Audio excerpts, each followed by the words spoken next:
Fala pessoal, beleza? Tudo certo? Tudo bom com vocês? Importante, vamos falar agora sobre primeiro reinado. O primeiro reinado é o período no qual, após a volta da família real a Portugal, isso em abril de 1821, nós temos a proclamação da República em 7 de setembro de 1822, que vai se estender como o reinado de Dom Pedro I até 1831. É importante ressaltar que há alguma confusão nominal com o fato de Dom Pedro se declarar imperador. Pessoal, só para deixar claro e não deixar dúvidas, isso se dá muito mais por uma questão ideológica do que por qualquer outra coisa, tá? Vocês podem ver que nações que tiveram territórios enormes, como a Inglaterra, ainda tratam os seus regentes, por assim dizer, como rei e rainha. Enquanto você olha para o Japão, que é um arquipélago, e trata o seu regente como imperador. Aqui no Brasil, a intenção de chamar Dom Pedro I de imperador se deu pelo motivo de separar realmente, politicamente, o Brasil de Portugal, já que Dom Pedro, por laços familiares, também era um Bragança. É importante notar que da saída da família real até a proclamação, ainda há algumas rupturas, alguns processos. Nós temos o grupo que a gente poderia chamar dos ricos brasileiros, uma elite econômica, não intelectual, econômica, trabalhando duramente para que Dom Pedro permaneça no Brasil. Bem, Dom Pedro recebe apoios de múltiplos lugares, Nordeste, ele é proclamado defensor perpétuo do Brasil pela Bahia, ou seja, isso é um ato que é unilateral das províncias. Tudo para convencê-lo a ficar. E Dom Pedro, pouco a pouco, vai se convencendo disso, até pelo conselho do próprio pai. Que se fosse para o Brasil se tornar independente, antes fosse mesmo Pedro que fizesse que algum aventureiro. Haja vista que o restante da América do Sul esfacelou-se em uma porção de pequenas repúblicas, confirmando aquilo que falava o Simão Bolívar. Sobre a minha tumba se erguerá uma multidão de tiranos. E de fato, uma série de tiranos nasceram daquelas micronações. O Brasil é a única nação no continente, no sul do continente americano, que a gente pode dizer de dimensões continentais, tão grande assim, e nós percebemos claramente como esse território é importante. Bem, nós temos o 9 de janeiro de 1822, conhecido como Dia do Fico, onde, além disso, nós temos o Cumpra-se de Dom Pedro, onde ele não aceita mais nenhuma ordem vinda de Portugal, sem que tenha passado pelo seu crivo pessoal, sem que ele tenha dito, cumpra-se essa ordem. Se ele fala que a ordem é para ser cumprida, a ordem é para ser cumprida. Se ele fala que a ordem não é para ser cumprida, então esqueça-se. Além disso, nós temos a manutenção da nossa unidade territorial, que ao contrário da América Espanhola, como já foi dito antes, multiplicou-se em um fragmentado de pequenas nações, muito mais fácil de ser dominada política e economicamente, porque eram justamente pequenas demais para resistir. Sem participação popular, nós vemos que o Brasil continua aquilo que era. Não uma colônia, mas dessa vez um país agroexportador. Um país que vive da agricultura, que vive da escravidão, que vive dos mesmos modelos, sem nenhum tipo de grande mudança de paradigma social. O escravismo, latifúndio, domínio oligárquico, agroexportação de primários, tudo isso vai se manter nesse país. E se mantendo nesse país, nós vemos que pouco a pouco Dom Pedro precisa organizar a casa, porque o Brasil independente não vai ser conquistado tão facilmente assim.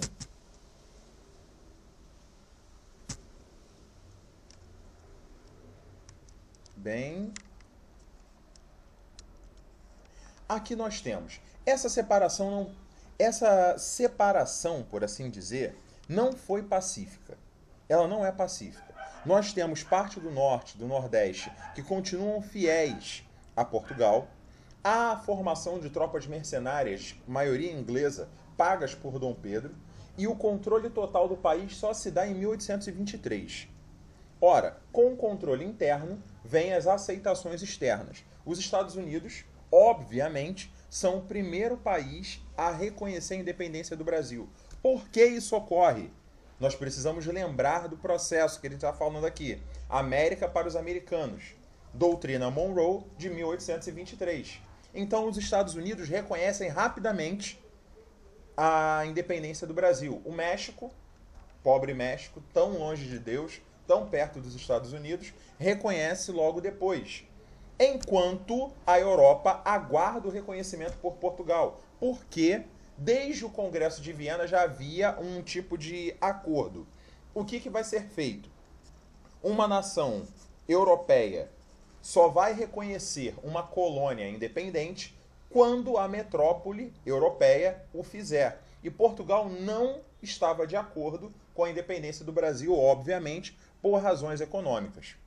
Porém, como Portugal precisava do apoio inglês, a Inglaterra começa a intermediar todas as questões da independência do Brasil a partir de 1825. Bem, a Inglaterra, para fazer com que todo esse processo funcione, ela faz o dinheiro girar. A dívida externa portuguesa era de aproximadamente 2 milhões de libras esterlinas, o que a Inglaterra manobrou para Portugal aceitar a independência do Brasil. Porque a Inglaterra era boazinha? Não. Porque a Inglaterra, como nação europeia, estava por lei impedida de negociar com o Brasil também. Então a ideia era: a Inglaterra empresta 2 milhões de libras esterlinas para Portugal, para o Brasil, perdão. O Brasil paga 2 milhões de libras esterlinas para Portugal. Portugal reconhece a independência do Brasil mediante essa indenização. E Portugal se livra da dívida externa com a Inglaterra, porque vai pegar os 2 milhões de libras esterlinas e vai dar na mão da Inglaterra de novo, que vai cobrar suas dívidas. Traduzindo, o dinheiro saiu da Inglaterra, passou no Brasil, passou em Portugal e voltou para a Inglaterra. Portugal não tinha um desenvolvimento industrial forte, no mês seguinte teve que fazer mais dívidas, e o Brasil oficialmente nasceu para a lei, não para a prática, mas para a lei, devendo os tubos, devendo uma quantidade enorme de dinheiro que nem dívida dele era dívida portuguesa. Assim, fica claro que quando nós estamos falando dessa separação, a doutrina Monroe é para fazer com que os países europeus tenham a noção de que os Estados Unidos não ficará parado enquanto tiver a oportunidade de explorar, de alguma forma, o restante do continente. Eles que procurem em outro lugar do mundo lugares para escoar os seus produtos. E é o que vamos ver no processo de imperialismo, neocolonialismo, porque a Europa se volta para a África e para a Ásia. Bem, começam então as tratativas de paz e aliança após o reconhecimento do primeiro reinado. A Inglaterra vai se transformar numa espécie de tutora do Brasil, vai explorar o máximo que pode o nosso mercado e vai começar a pressionar o Brasil pelo fim da escravidão. Porque, com o fim da escravidão, libertar-se-iam uma série de pessoas que poderiam se transformar em mercado consumidor. Além disso, a Inglaterra pressiona o Brasil pela adoção de uma política livre-cambista, onde não houvessem taxas de importação para produtos. Isso vai fazer com que, quando o Brasil assina tais papéis, a produção interna brasileira caia, porque o Brasil é inundado de produtos ingleses e isso inviabiliza a industrialização do Brasil. Ou seja, isso nos prende à condição de agroexportador. O Estado brasileiro vai se endividando cada vez mais e, pouco a pouco, vai se perdendo a capacidade de manobra econômica para o Brasil, porque ele depende cada vez mais da Inglaterra e dos seus produtos. Bem, politicamente, o Brasil precisava de leis. E Dom Pedro deixa algo bem claro, ele quer uma Constituição digna do Brasil, porém digna dele.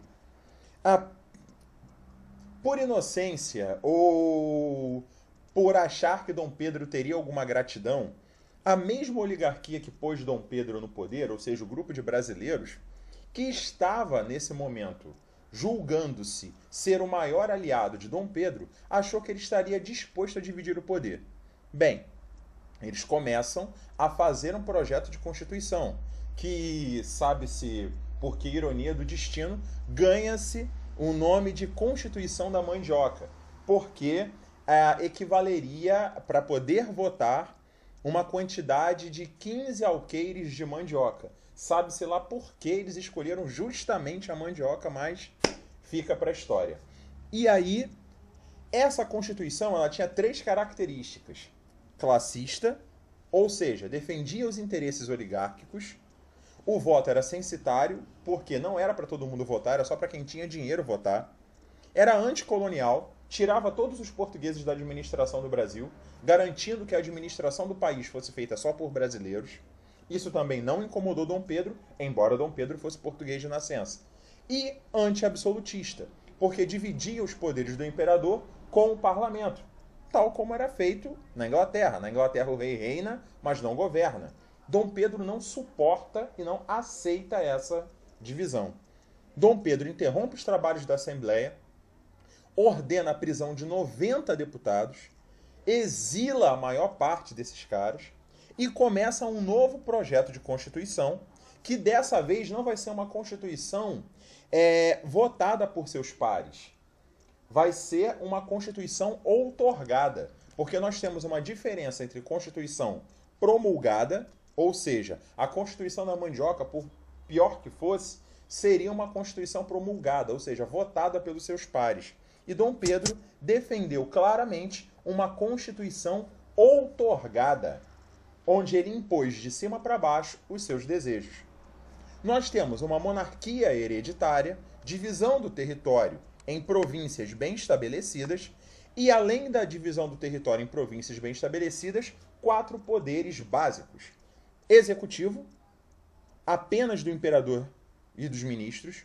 Legislativo, que tinha a Câmara dos Deputados e o Senado.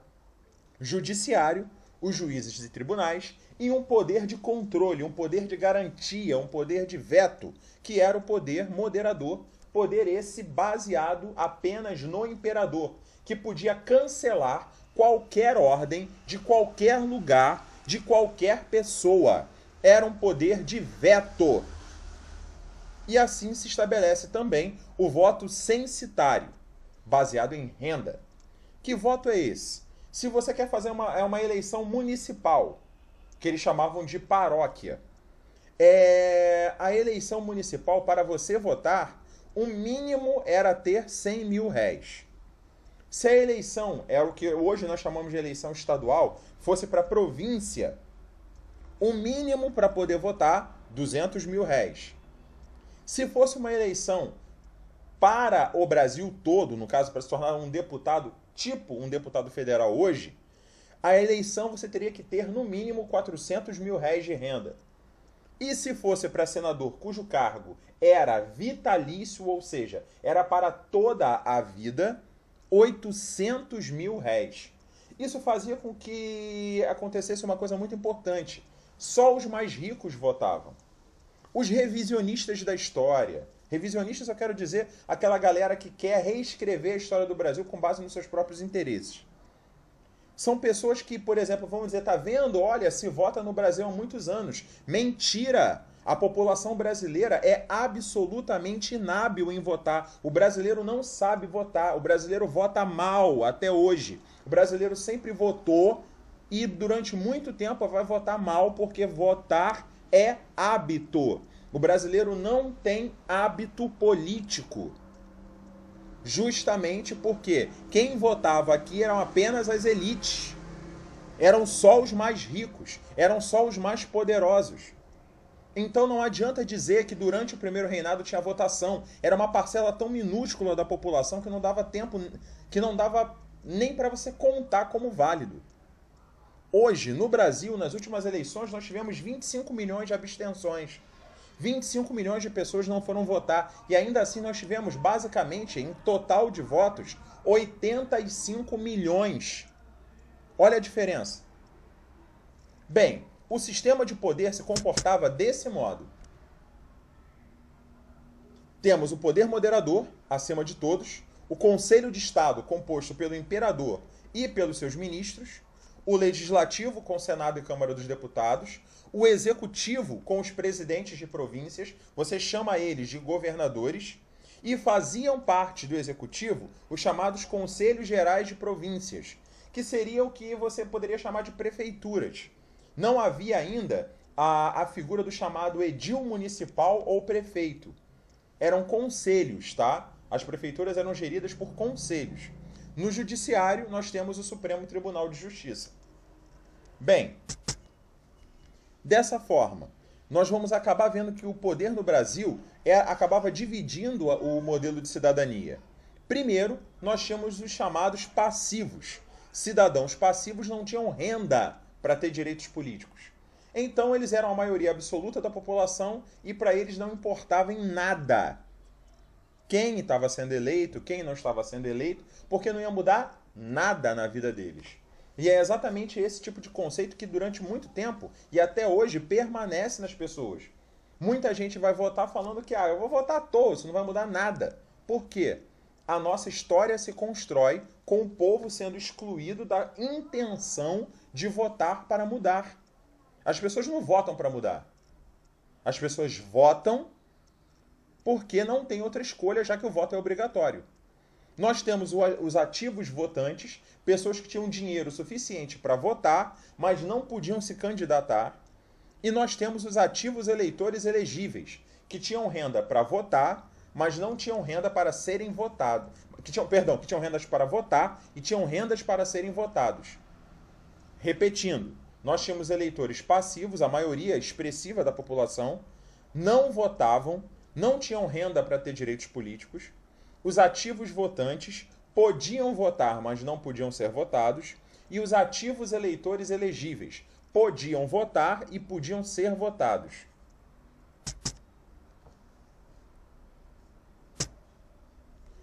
Isso começa a causar um certo descontentamento no Brasil.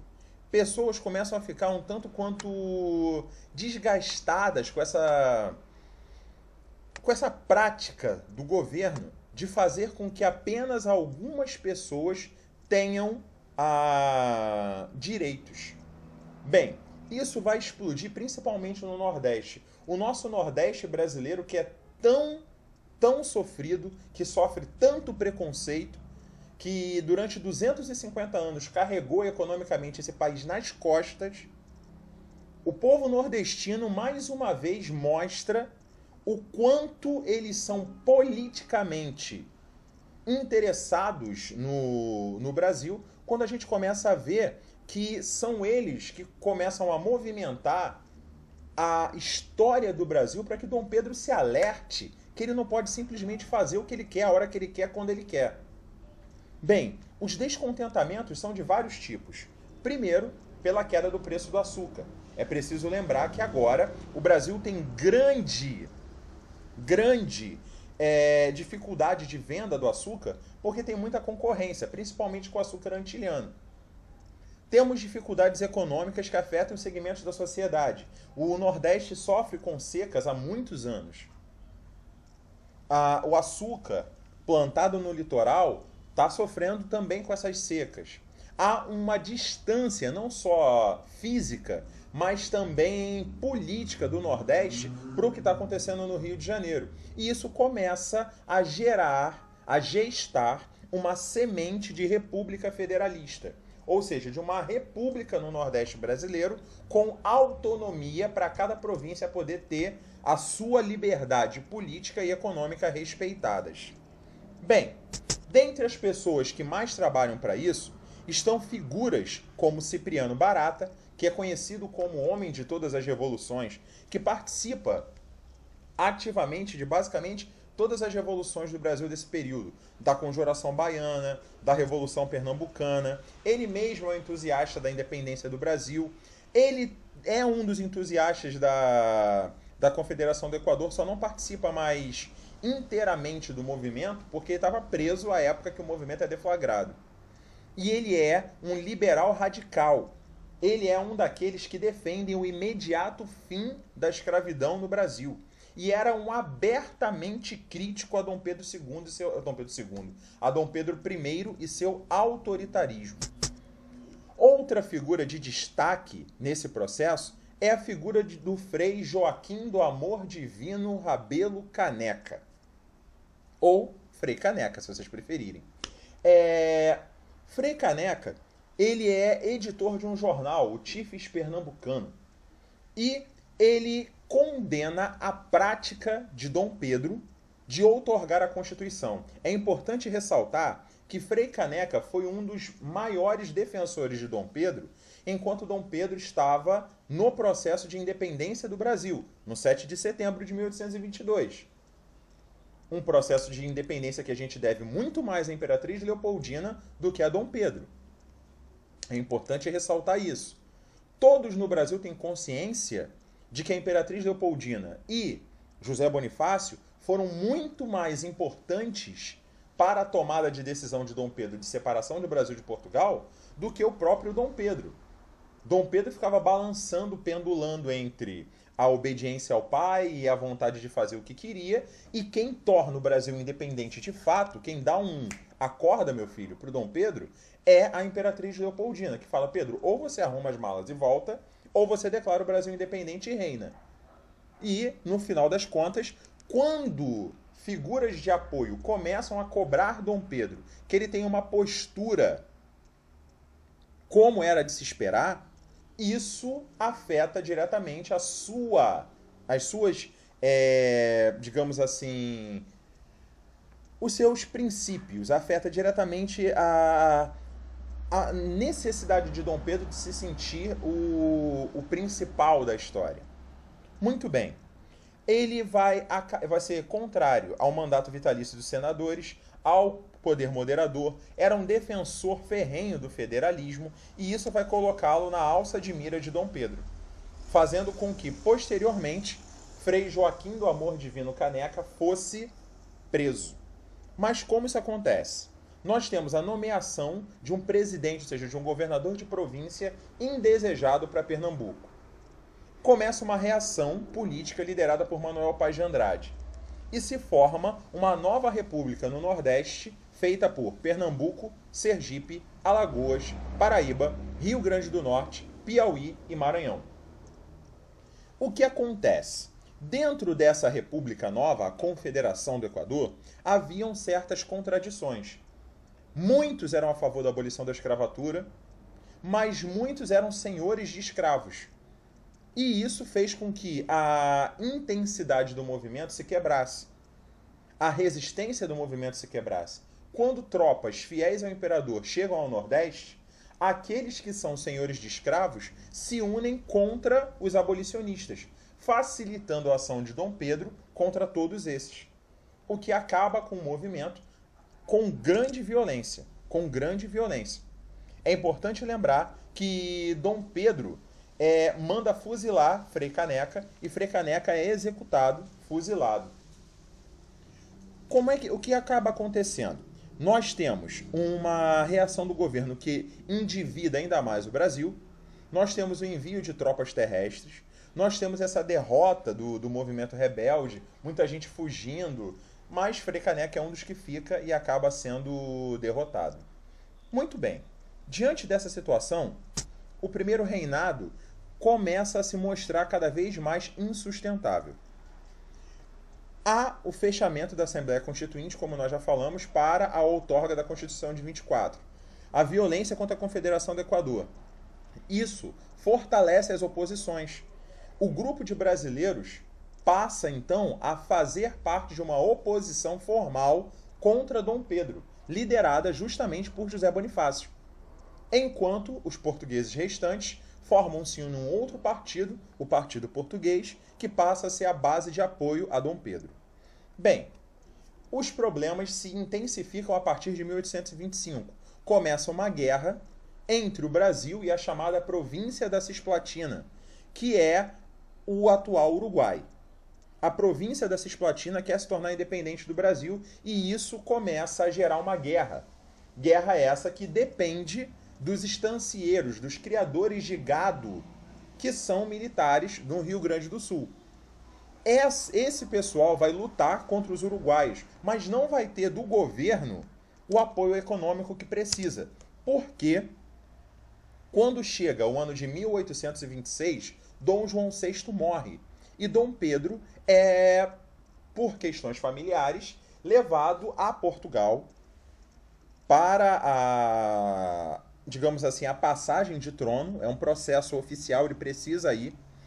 Ele vai a Portugal, onde assume o trono como Pedro IV, mas abdica do trono em favor de sua filha mais velha, Maria da Glória, que, enquanto fosse menor de idade, ficaria como que tutelada pelo seu irmão, Dom Miguel. Dom Miguel espera Dom Pedro voltar para o Brasil e dá um golpe em Dona Maria da Glória, tomando o trono para si. E Dom Pedro quer voltar para Portugal e usar recursos brasileiros para lutar em favor da filha, o que faz com que ele seja impedido pelos próprios brasileiros, que falam que o Brasil já tem dívidas demais, e aquilo era um problema de Portugal e ele era imperador do Brasil. Bem, Dom Pedro começa a desequilibrar cada vez mais a balança comercial brasileira, aumentando a dívida externa. Ao invés de ele usar o dinheiro brasileiro para os gastos militares na fronteira com o Uruguai, na fronteira com a Cisplatina, ele pega o dinheiro brasileiro e transfere para sua própria conta pessoal do Banco do Brasil, enviando os recursos para sua filha manter a luta contra o irmão em Portugal. Isso faz com que falte dinheiro, munição e recursos para o exército brasileiro, que acaba perdendo a guerra em 1828 e é obrigado a pagar uma indenização de guerra para o recém-nascido Uruguai. Isso leva o Banco do Brasil à falência em 1829, gerando um aumento enorme do custo de vida da população. O autoritarismo de Dom Pedro, desagradando os grupos liberais, desagradando os grupos mais moderados, o medo de que Dom Pedro, de alguma forma, voltasse a Portugal, tomasse o poder em Portugal e fizesse o Brasil voltar a ser uma colônia, começou a ressoar no Brasil.